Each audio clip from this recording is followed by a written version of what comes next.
my problem? I think he's talking about two different things. Just recessing and going home versus technically adjourning and then requiring the governor to call them back. Yeah. I think he had said, He and Housley said the same thing to me yesterday, said to last week to me, just months and months and months. well, we asked him that thing, was it that Friday ago where we were at? Yeah, no, I thought he said, God, was it that one or the Zoom one? Where he just said, well, the House could adjourn, but we could be in session and we could have hearings and pass bills, even if they're not there. So it sounds to me like he wanted to stay technically in session and not adjourn, so that the gov didn't have the hammer to. He was talking about small groups, which they could do without being in session. I mean, they can run legislative groups that don't pass bills. They, But if they're not in session, they can't pass where bills. they, Vote on they're them. not in session, they don't have actual committee meetings. Well, they can, They can, but they're he just hasn't done information it. only. Right, but why adjourn if you can have both? And then give Walz all the power to decide whether to call you back or not. As opposed to, we're already in session, you don't need to call me back.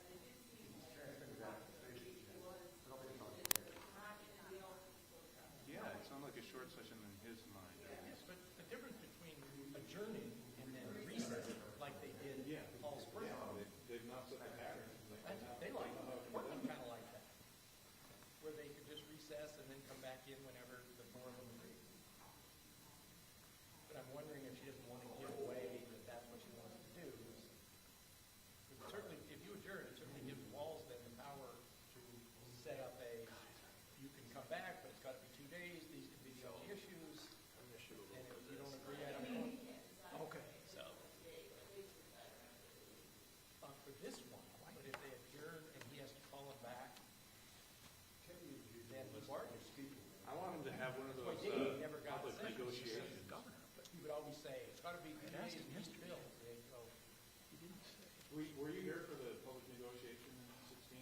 Were you there? I wasn't here, but I was in the state. Yeah, that was fun.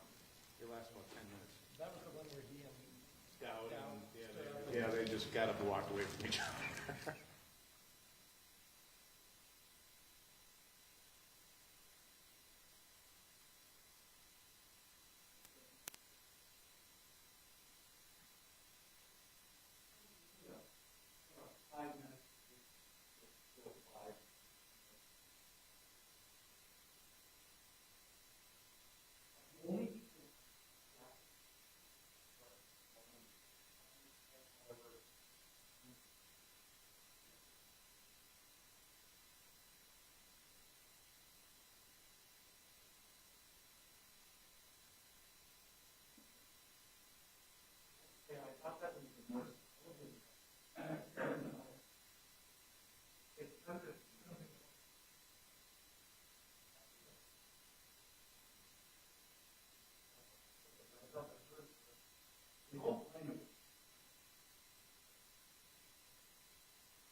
Good afternoon, Minnesota. Before we get started, I know she is not going to want me to do this, but I will anyway. I want to, many of you have gotten to know and heard the story of Nick, who is interpreting for us. We are grateful, making sure that all Minnesotans are able to get the information in a timely and accurate manner. And I think, as you've come to see, that nobody does that better. So, Nick, thank you.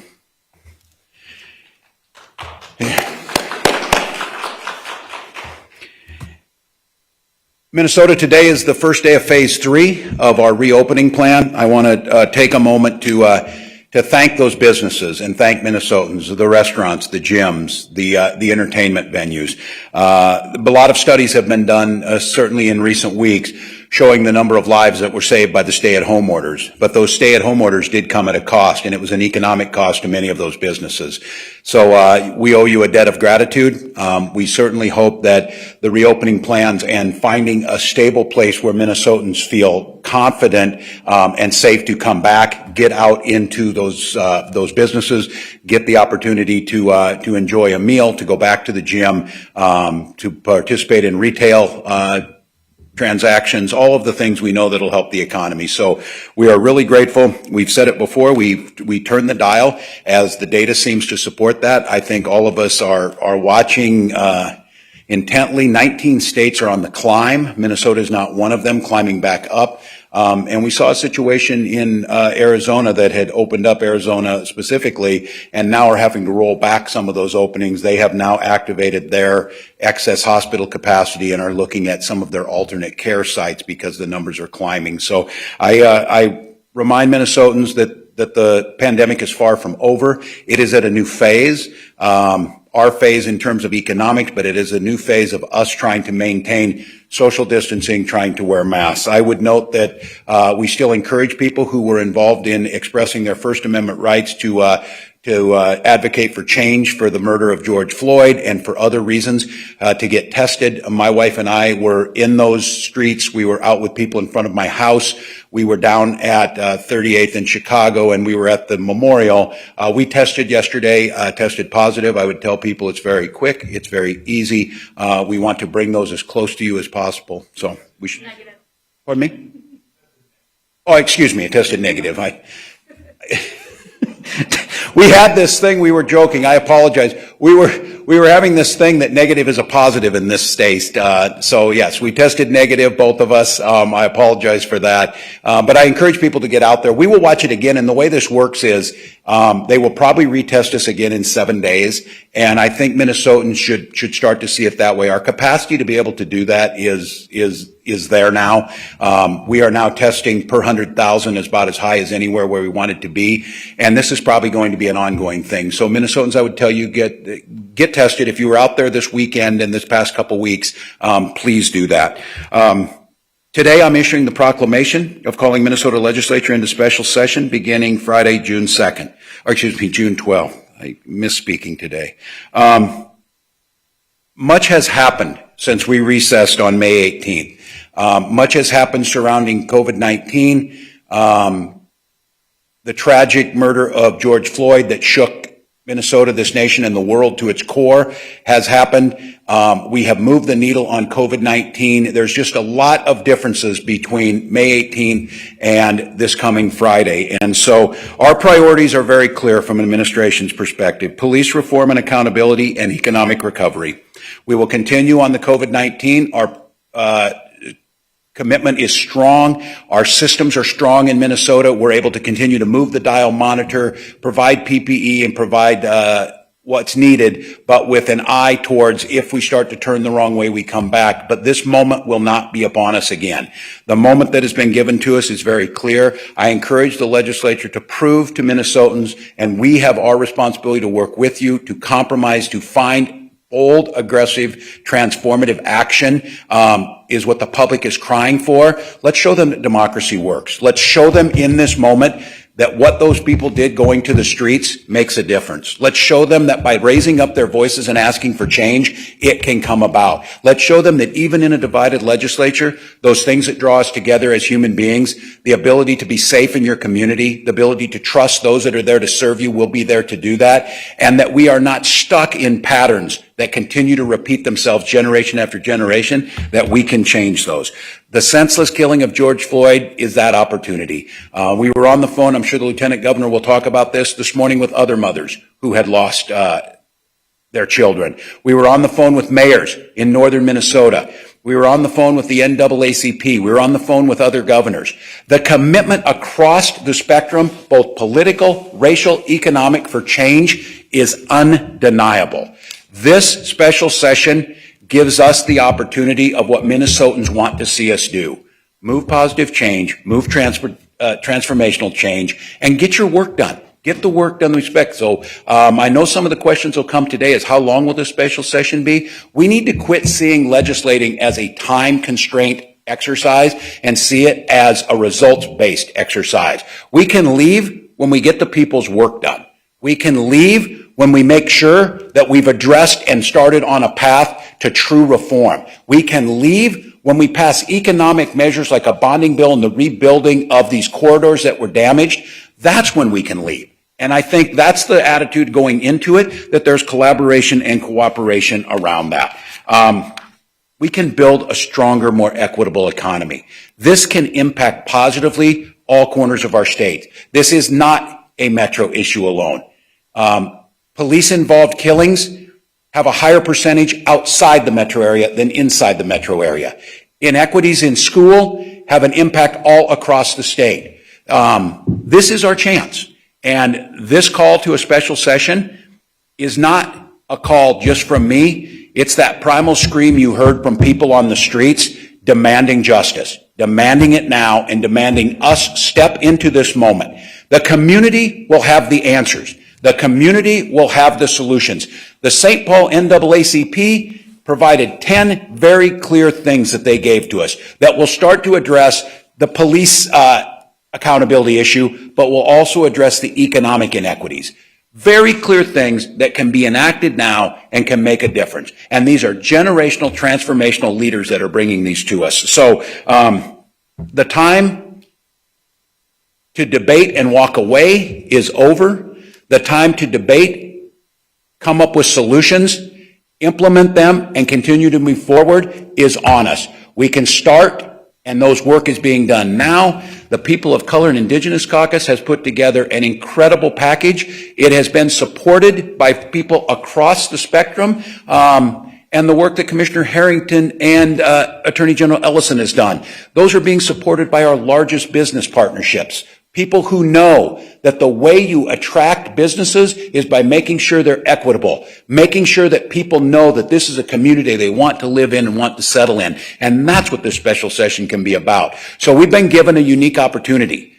On the heels of the tragedy of George Floyd's murder, on the heels of COVID-19 decimating our economy, we're given an opportunity to change those structures, to change them in a way that makes a difference. And I can't tell you how grateful I am for what all Minnesotans have done. And I especially want to say a thank you to Lieutenant Governor Flanagan, who this has been her life's work on equity and inclusion. She was a successful legislator. She was a successful advocate for nonprofits and children. And now as Lieutenant Governor, leading up many of these efforts. Lieutenant Governor Flanagan.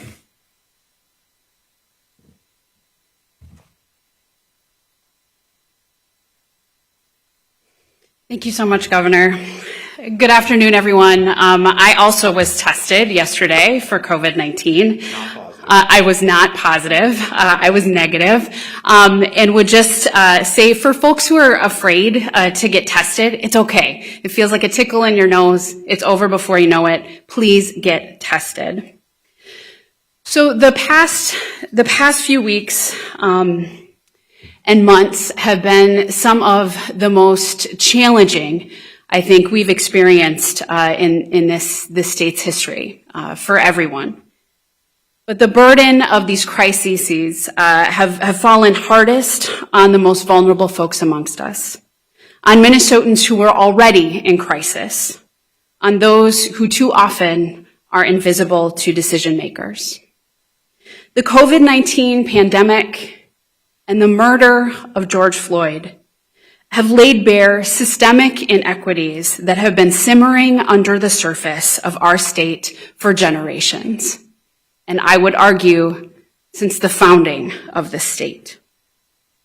Minnesota is a great place to live and work and raise a family if you are white. But too often, the color of your skin or the zip code where you live determines your opportunities to thrive or even survive. But we can change that right now. This morning, I had a conversation along with the governor with Valerie Castile, the mother of Philando Castile. And what she said to me and to us shook me to my core. She said, God gave you Philando, but Philando wasn't enough. And now God has given you George Floyd. We cannot let this opportunity pass. It is too important. We will not Minnesota nice our way out of the situation we find ourselves in. This requires bold action. Special sessions have become not so special in that they are a regular occurrence in the cycle of Minnesota politics. But what's before us in this moment is not business as usual. It is an extraordinary opportunity in an unprecedented moment. We must work with Black and brown communities to pass meaningful changes to public safety and criminal justice systems. We must rebuild an economy that lifts up all Minnesotans, especially people of color and those in greater Minnesota, whose economic well-being and businesses has been hit the hardest. We must follow our Black, Indigenous, and people of color, the leaders who've been doing this work for generations and on the front lines, who have been continuously bringing solutions, but have not yet been truly heard. The entire world is watching Minnesota. They're watching what happens next. After the charges are filed, after the demonstrations end, and as folks desire to return to normal, will anything change? Normal was not working for people of color. This requires systemic change. And our answer must be yes.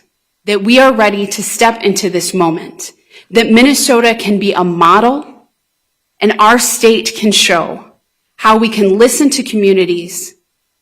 They will be heard and seen and valued, and the solutions that come directly from them will be the solutions that we move in the legislature. Thank you.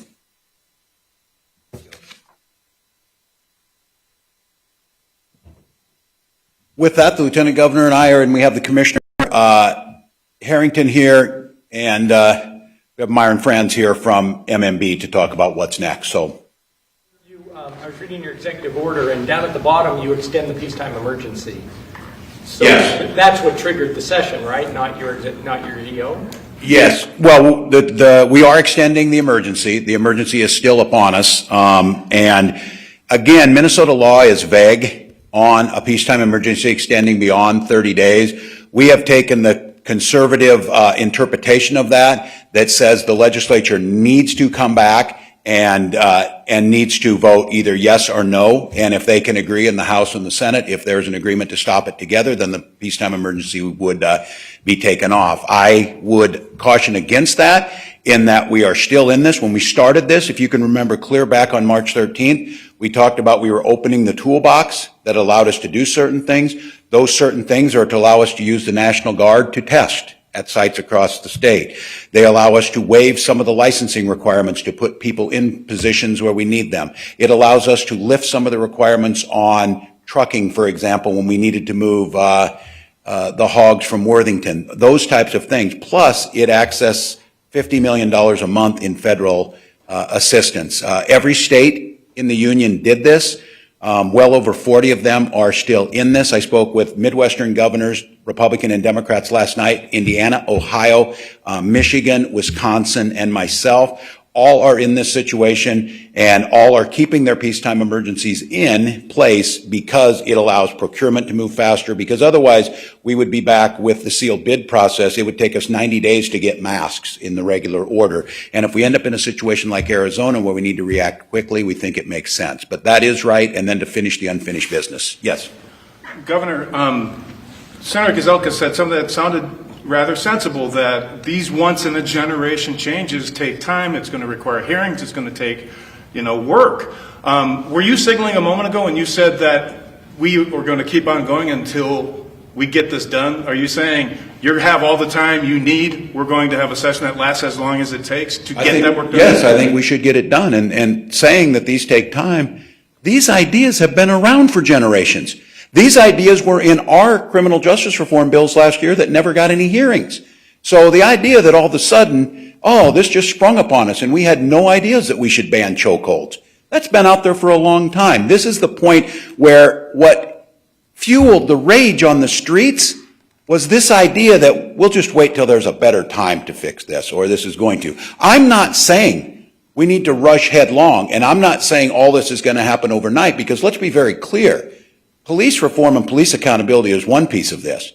Educational reform and opportunity gaps is another. Inequities in healthcare is another. Inequities in how we do procurement in state government for people is another thing, as well as all of this other. But the idea to say that we're going to wait, why would they believe we would wait and get it done? We didn't get anything done during the regular session, and I think it grinds down. I think now what makes the legislature work is leverage, and there's leverage on the street, and we can get this right. There's smart people who have worked on these. They've worked in other towns. Commissioner Harrington himself has spent a ton of time in Camden, New Jersey, across the country, looking at different models, both in that. We're looking at different models of education. So I would encourage them, let's get as much done as we can. Let's not believe this is too hard and push it off. Tom?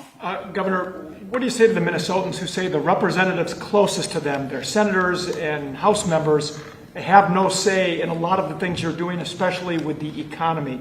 They feel like they've become voiceless in this process as the emergency powers continue to get extended month after month. Yeah, well, I don't think that's certainly true. That's not. And the other thing is all of the authority under the emergency that there was granted by the legislature and state law, and that has been upheld in the courts. I, more than anything, would have to tell you, and I talking to other governors, I want to figure out how we unwind and get this back to a regular order workings. But the fact of the matter is, all 50 states and the national government have a situation in place that recognize the regular order will move too slow in an emergency situation. I am more than willing, and now one of the things is we've been having this conversation about the local aid, the Corona Relief Fund, and 45% of this, $667 million, I thought we should have got that out during the regular session. We're debating how that should be done. If every single decision gets drugged down in an emergency, it takes time. So I hear them. I think the legislature is a co-equal branch as a whole, and at this point in time, that toolbox, we're putting things back in that toolbox. We moved to phase 3, we're taking some of those things out, but I really worry. Just think about this. If I wouldn't extend the emergency executive order, it's $50 million in federal assistance for the month that goes away, and we would have tens of thousands of evictions start Saturday morning. There is no legislative fix being proposed to fix these things. Senator Gazelka has suggested the possibility of more than one special session.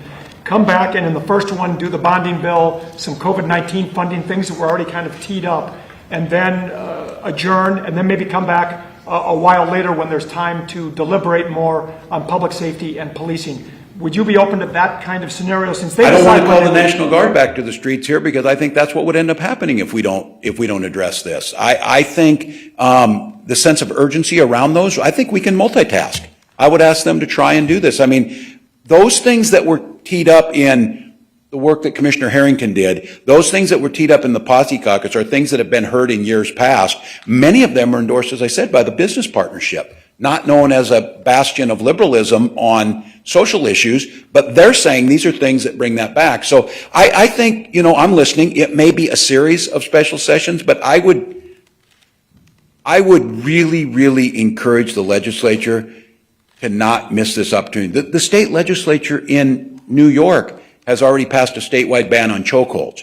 Now, we saw the Minneapolis City Council do that, but it is not in the state. We have cities across the state. Why would we not take that up now if the state of New York did it? I think Lieutenant Governor's point on this is the world's watching how we act on this. Let's seize this moment. Let's not think small. Let's think big. Yes. I'm wondering if you're expecting more security at the Capitol, given passions around the items on the agenda? Yeah, and I know that the legislators speaking with State Patrol Colonel Langer, they're speaking with the Historical Society. I think there will be some changes. This is always a very delicate line, because if the legislature's in session, that's the people's house. The people need to be there. And I am anticipating, just by the energy that's out there, that folks will want to be on the lawn, will want to be a part of this. I think we have to strike a proper balance where their presence is felt, but we're able to carry out business both from a COVID-19 perspective and a security perspective. So we're working with them. This is one where this is a conversation amongst all of us. The legislature's thinking about how they will do their business in this mode. Can you give us specifics of what you would like to see passed in terms of some of these recommendations? And I think there's probably people listening here today who say, we've heard this before. We've heard the Justice Department be brought in to investigate the Minneapolis Police Department. This has happened again and again and again. Yeah.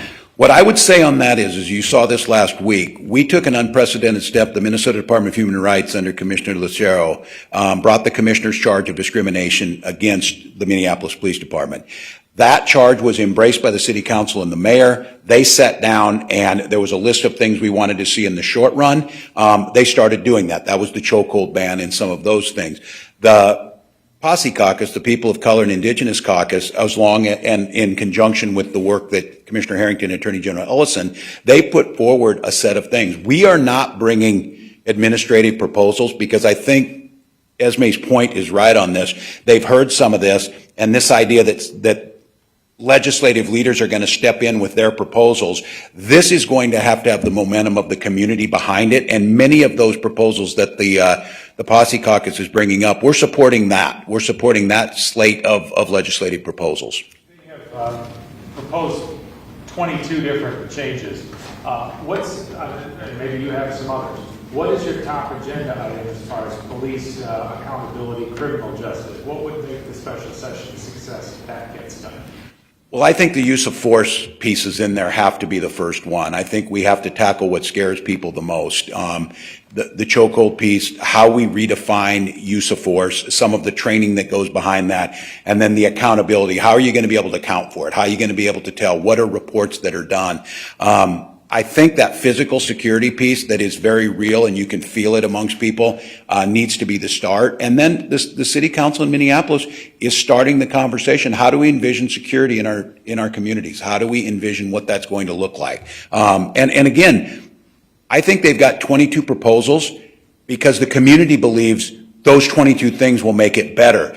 I hope we don't approach this session and say, well, we'll give you 6 and then we'll trade you for this. I don't think they're really in a trading mode on this. Again, I would go back to, this is about these proposals have been thought out, they've been tried elsewhere, and we think they're effective. Trying to ask you a question on your and Attorney General Ellison's task force that you had in community long term. Wasn't one of your suggestions that the police force have more teeth in it in order to be able to get rid of officers, the problem officers? And that was last year you recommended that. Is that something that you're pushing, and is that something that needs to be done, or am I off on that? John Harrington, Commissioner of Department of Public Safety.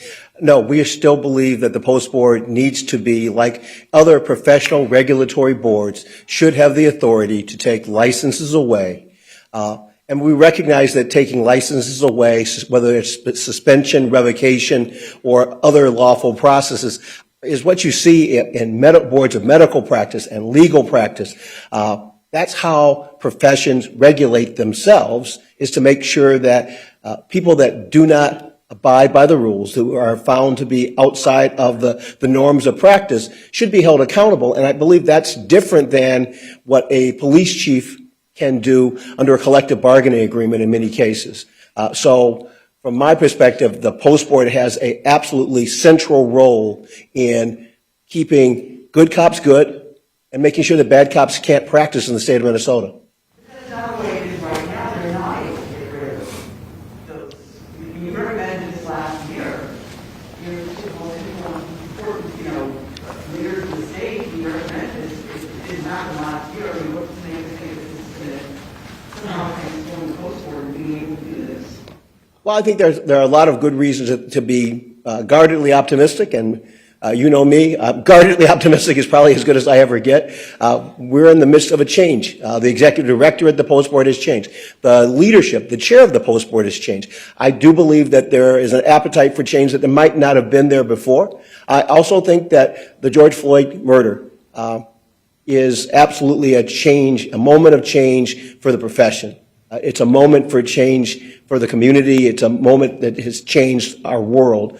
And I think with that as the backdrop, the idea that those officers would have had to wait for a arbitration and grievance hearing to no longer be allowed to be police officers in the state of Minnesota did not make sense to me then. It doesn't make sense to me now. And so I believe the Post Board should have that authority and should be taking that authority seriously and using it when it's appropriate. Legislative aspect or the Post Board to do that, and you see in one of those specific proposals like some of these offices, is that out there? And this is the problem.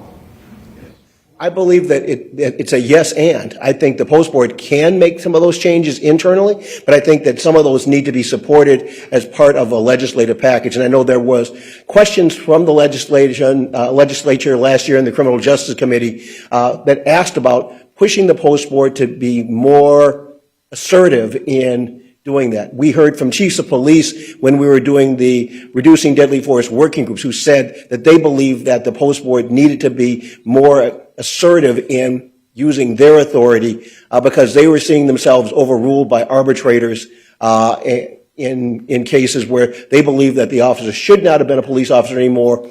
But once an arbitrator is ruled, chiefs of police have to live with that result.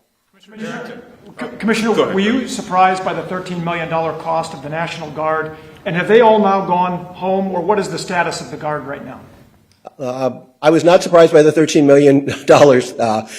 Horrified probably is a better term for it. I knew that when we bring in 7,000 plus National Guard members from all over the state that there was going to be a cost. We knew that that was going to be a cost. What that cost was going to be, I did not know, and we're in the process right now of calculating the cost of bringing every state trooper and all of the DNR and pulling together all of the other resources that it took to be able to resolve the riots successfully.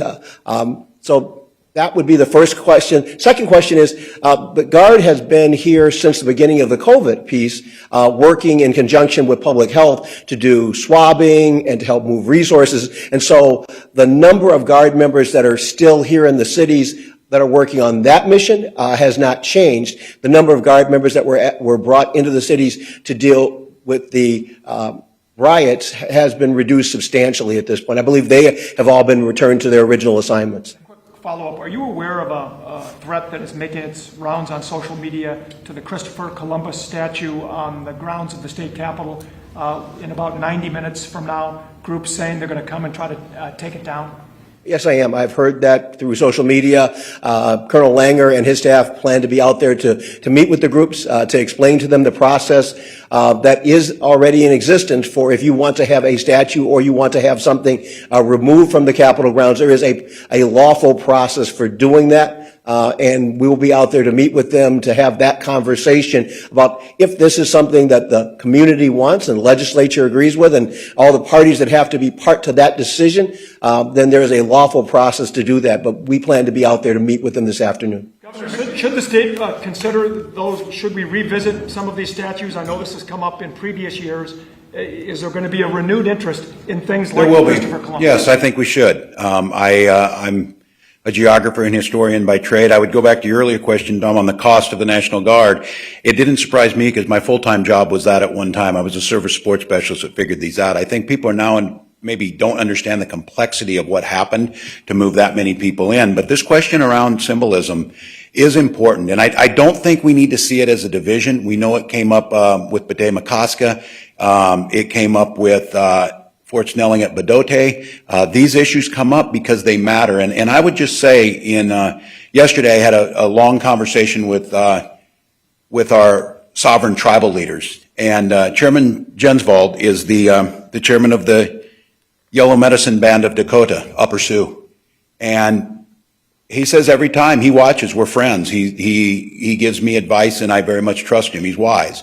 But he says every time he watches me and I stand in front of the seal of Minnesota, it brings pain to him. These are conversations that Minnesotans, it may seem, I hear it get pushed off as frivolous or political correctness. These are historical pains that led to what we saw happen with George Floyd and the anger that came out. So, Tom, I think your question is well taken. I think you're right. I think it's going to be hard. These are the types of things that can inflame emotion. But again, you're hearing everybody up here say it, and you're people on the streets.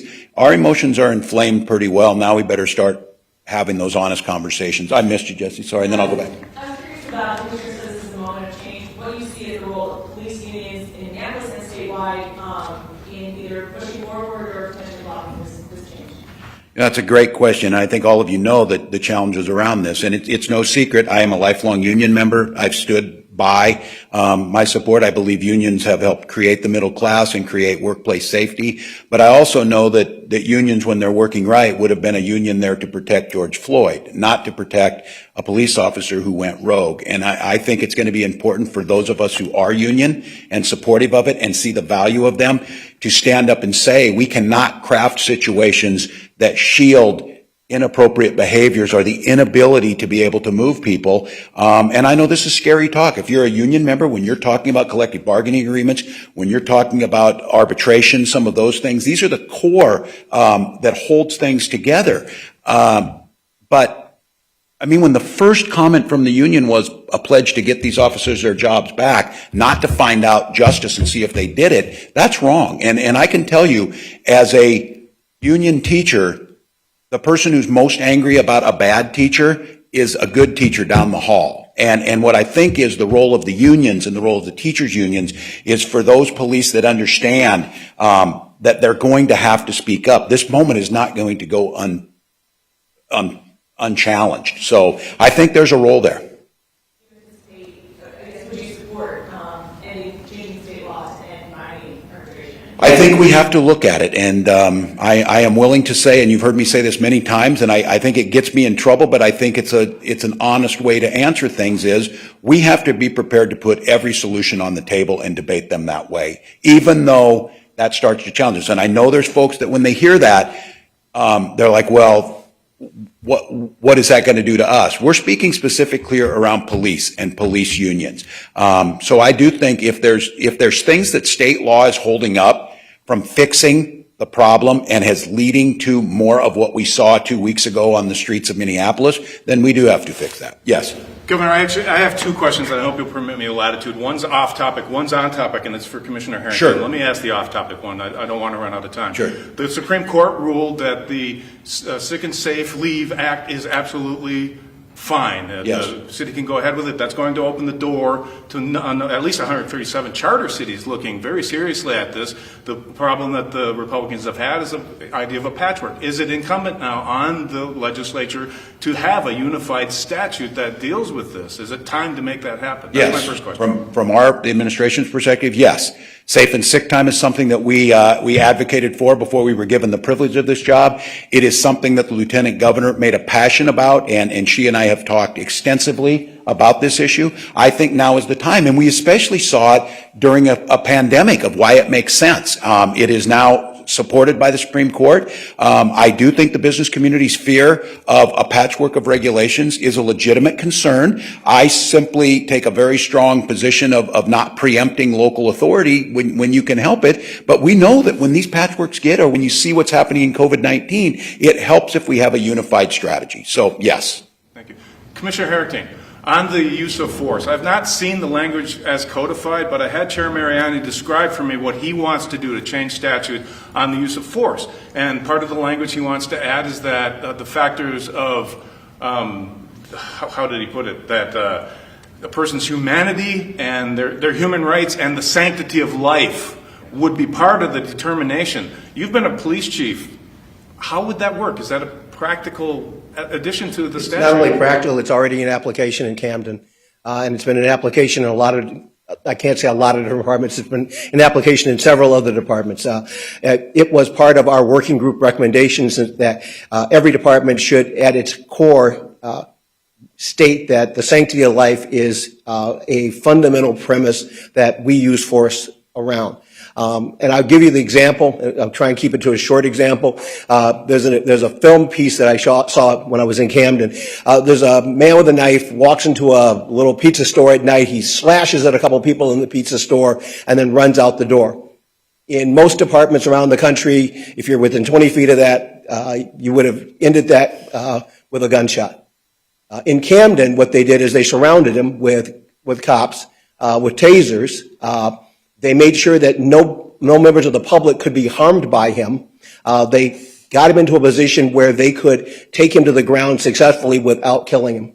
Because sanctity of life means that if there is any way possible to end a situation without anyone getting killed, then that's what you should do. And I think that is a moral statement, is a value statement, and it's a statement not made by some little bitty department. If anybody that knows Camden and knows New Jersey knows that Camden is not a little town, and it was not a safe town. It has seen one of the most dramatic reductions in use of force, and it's seen one of the most dramatic reductions in crime since they took that premise and began not just talking about it, but training to it.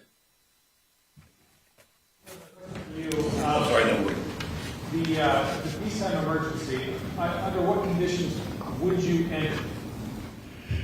I think what we're looking at, the question on the peacetime emergency is looking at where the trajectory of the pandemic is at, where the sense of confidence of that we have got this, where we feel that it's controlled and controlled in the long run.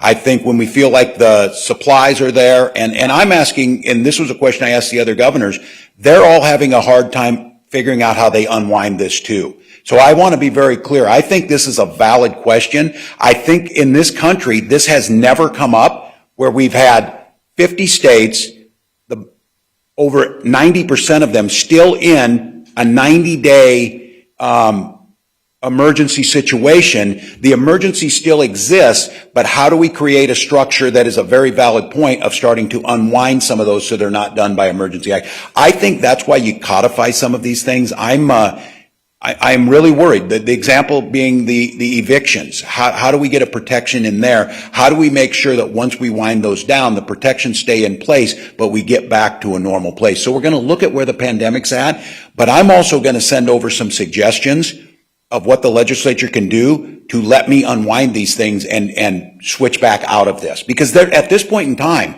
the offer being made by the legislature is just drop them. The hospital association says don't ever do that right now. The medical association, the nurses, all the people who are front line in this say don't do it. And everything that's coming over to me is saying drop them without a safety net in there. The question that needs to be asked, if the legislatures are saying, and if they vote Friday, which I think they probably will, to vote to either take them, the emergency, to keep the emergency powers in place or to pull them back, there should be a responsibility to ask them, how are you going to do the testing? What happens about the $50 million in federal aid? What are you going to do about all the waivers that were given that were being asked for to be able to deliver services quicker? What happens in that if that system collapses underneath because it was only through emergency powers and that's the way it was structured? So I want to know, and I don't think anyone, again, there is no one yet has figured out how you do that. So I have one in the back, yeah. Go ahead, you. Both of you, we've got time, yeah. Governor, what kind of projects do you want to see added to the bonding bill that specifically address the damage that happened during the unrest in the last 2 weeks? Yeah, this is one working with the community on the bonding bill. I think we have a robust bonding bill. I don't think that changes. What I don't think we should do, and again, Myron could talk about some of the financial numbers that are coming out, bonding is a smart financial move at a time of low interest rates. It's a smart financial move at a time of recession. We have the capacity to service that. So what I don't want is I don't want to see us pulling projects that were already on here, but I don't want us to see us ignoring what needs to be done. There are certainly some infrastructure projects that need to be done, that public infrastructure that we can bond for. And the questions we're asking, and I asked Myron, and he brought this up, working with local leaders to come up with creative ways we can do this. We can't general obligation bond a private business. But is there a way that the communities can set up something, some type of structure that would allow the state to help? Because again, all of you who are out there hearing this, the fear is that the rebuilding will leave the community out of this, gentrification will happen, and these generational wealth that was in these communities will be lost, and we will be set back decades already being so far behind. So I'm asking us to be as creative as possible to figure out, are there ways that we can help? Peter? Talking about winding this thing down, and you're looking for examples. You could look just to the east, and you see Wisconsin that has not had any emergency power since the middle of May, and as of now, their outcomes are better than Minnesota's. I would disagree with you on that. I would ask you to talk to the governor of Wisconsin too on some of that. The issues around the pandemic, I think comparing apples to apples among states of where they're at and how things go is one thing. But I think Governor Evers would disagree with you on some of the economics that are going to come out of this, how they are going to rectify their state budget. We spoke last night pretty extensively about this. I think this idea that, again, I hope there's some ownership around this, whether it was King's College or whether it was Drexel or whether it was University of California at Berkeley. There is little doubt in this that stay-at-home orders saved lives. Now, the differences of where they're at, that may be debatable, but I think the unwinding of these powers and the unilateral action by the Supreme Court to strip Governor Evers of that is going to have residual problems that I think we can do a better job of. So I will just say this, that I am not going to support the Minnesota Supreme Court stripping these away. I would say that I'd like to work with the legislature, and I'll send them over some things because, again, I would just candidly, there wasn't a governor on the call today, and there were 30-some on there. No one wants to have all of this. No one wants to have this be the way to do it, but it is simply in a democracy, it's the necessity of it. Just the procurement scares me, and that's some of the problem that they're having. And I would caution everyone thinking that, again, Arizona and 18 other states are an example of this. The states that were open by the end of April are now closing again because of the way this is starting to happen. And that is not a judgment or a value statement to them. They made a different approach to it, and now there's going to be repercussions of it. I still think if we can glide path this thing the way we're doing, we're as aggressive, and I think this gets lost in this. We are more open in restaurants than Texas. We are more open than Indiana, places than that. So the state of Minnesota, in terms of opening, yeah, maybe states around where you saw Wisconsin because they brought it down. You saw South Dakota that didn't do a whole lot in the first place on stay-at-homes. There is a difference there. Tom? Go ahead, go follow up. I actually want to put the Commissioner Franz to work. Are there budgetary things that are there budgetary things you need from this session related to COVID that you need them to do, or do you have all the money you need from the CARES Act and all the authority you need from the CARES Act, and you really don't need them to do anything this session? Well, as we've said all along, we've been working with the legislature to try to come up with programs and projects to authorize from the legislative process through the Coronavirus Relief Fund, and the local distribution is one of them. The grants to small businesses is another one. But we've been working on that for 5, 6, 7, 8 weeks. I don't know how long. So the point is that we have repeatedly gone to the legislature and said, how can we work together to get the appropriation out of this federal fund, to get the money to local small businesses, to get to local units of government, to get the testing money out there.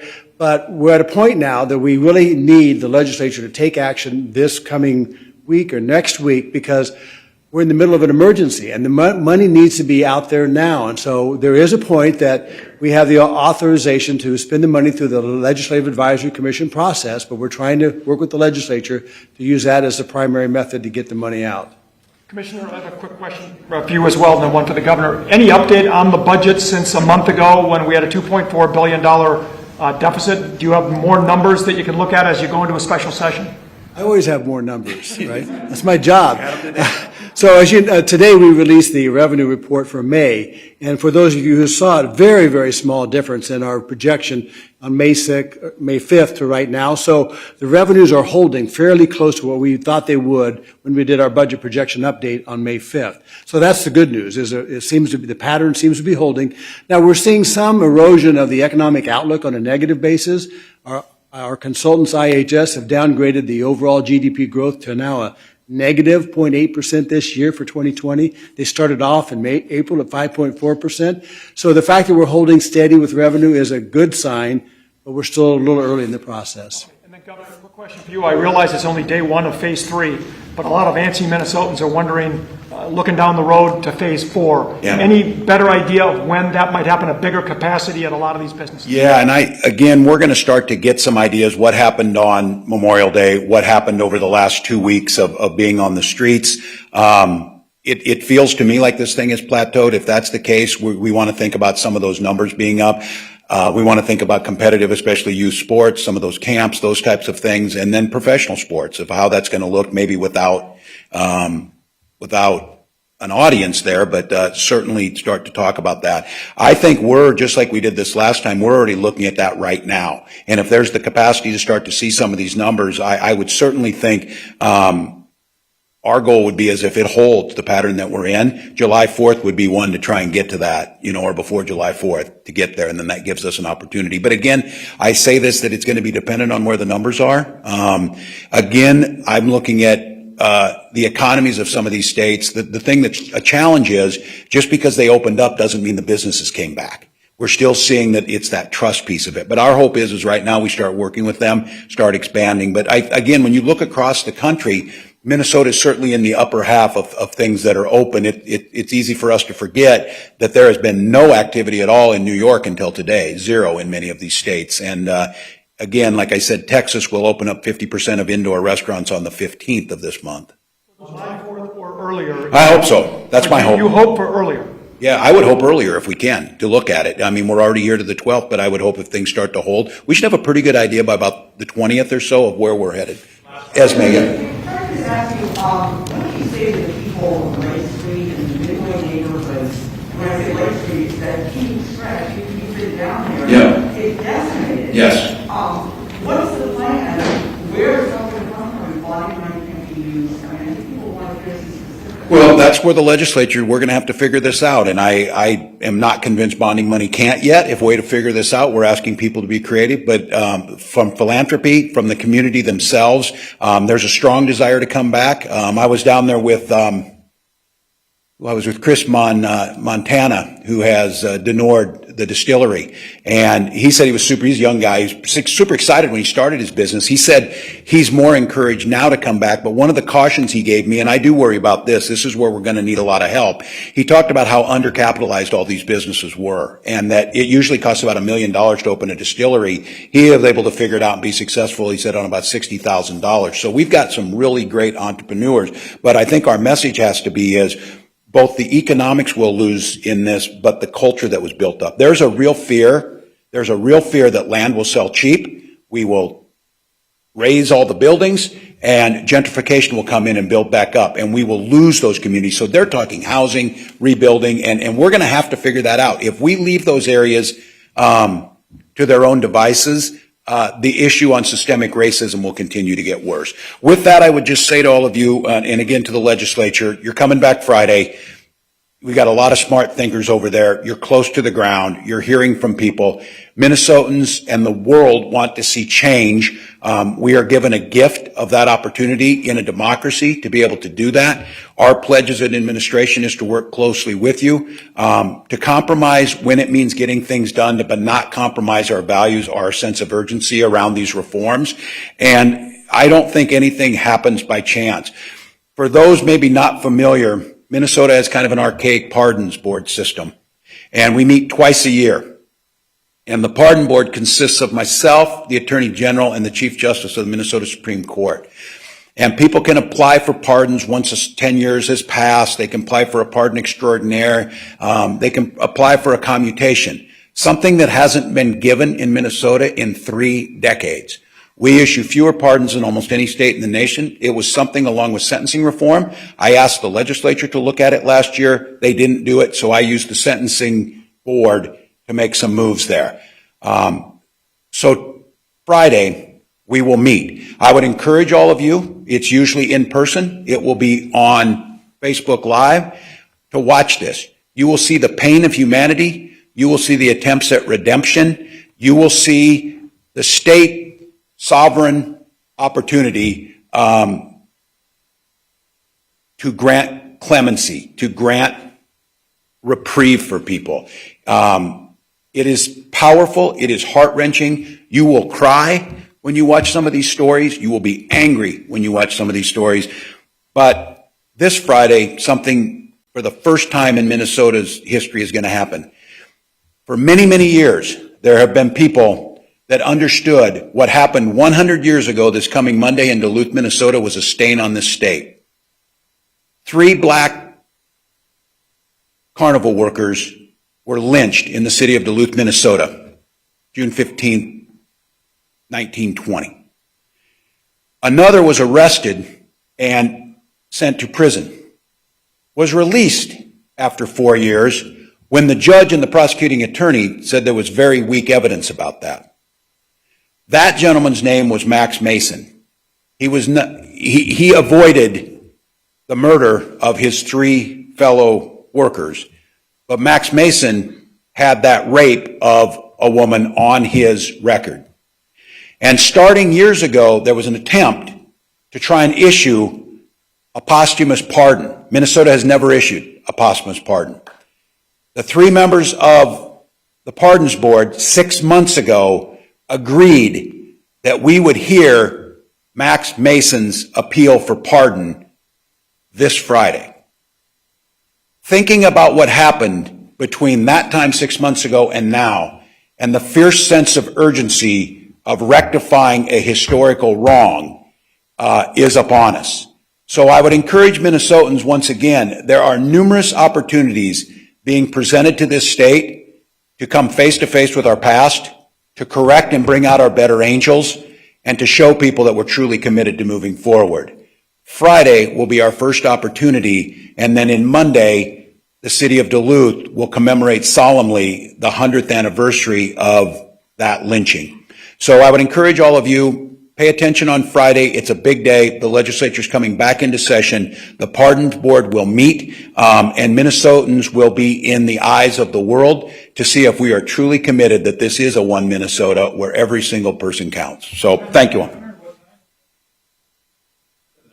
9. It's an all-day affair. It goes 9 to midnight sometimes, and we'll get out the information.